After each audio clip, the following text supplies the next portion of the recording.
मालदा जिले में मतदान की प्रक्रिया संपन्न होते ही प्रवासी मजदूरों का अपने कार्यस्थलों की ओर लौटने का सिलसिला शुरू हो चुका है। रविवार रात मालदा के बामनगोला ब्लॉक के 12 माइल इलाके से एक ऐसी ही तस्वीर सामने आई है, जहां मजदूरों की भारी भीड़ अपने घर छोड़ परदेश जाने की तैयारी में दिखी।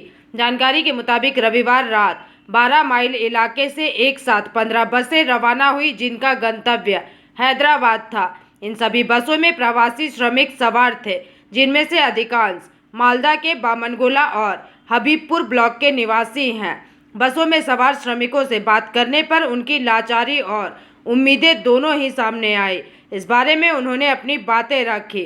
प्रचार के शोर और राजनीतिक वादों के बीच मालदा से एक साथ रवाना होती ये 15 बसें राज्य में बेरोजगारी और पलायन की एक गंभीर तस्वीर पेश करती है। ওখান থেকে 18 তারিখে বাসে উঠেছি আর এখানে এসে 20 তারিখে পৌঁছেছি। কেন কেন বাইরে থেকে আসা? এই তো ভোট দিতে। ভোট শেষ, তার মানে কি এখন আবার বাইরে চলে যাচ্ছে না? হ্যাঁ, চলে যাবো। এই যে ঘর সংসার ছেড়ে বাইরে কাজ করতে যাওয়া কেমন লাগে? খারাপ তো একটু লাগবেই, সবারই খারাপ লাগবে। আমাদের এদিকে সেরকম কাজ বাজ চলছে না, কি করব? আর এই ভোট দেওয়ার জন্য আসছেন, রাজ্যে কি পরিবর্তন চান আপনারা? অবশ্যই পরিবর্তন চাই। পরিবর্তনের জন্য তো আমরা বিদেশে পড়ে আছি। এই দিদি তো কোনো কাজ বাজ দিচ্ছে না, না এদিকে কি করে হবে? রাজ্য সরকার তো বলছে যে রাজ্যে আসছিলাম।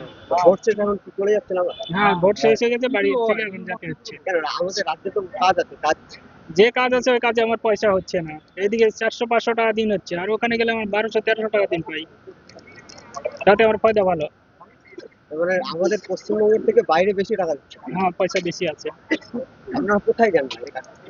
হায়দ্রাবাদ, কেউ মুম্বাই, কেউ চেন্নাই, বিভিন্ন জায়গাতে আমরা যাই। এই যে ঘর বাড়ি সংসার ছেড়ে যে বাইরে যেতে হয়, খারাপ লাগে? খারাপ তো লাগে, মনে খুব কষ্ট লাগে, তারপরে যেতে হয় বাধ্যগত। রাজ্য ब्यूरो रिपोर्ट, PVTV न्यूज।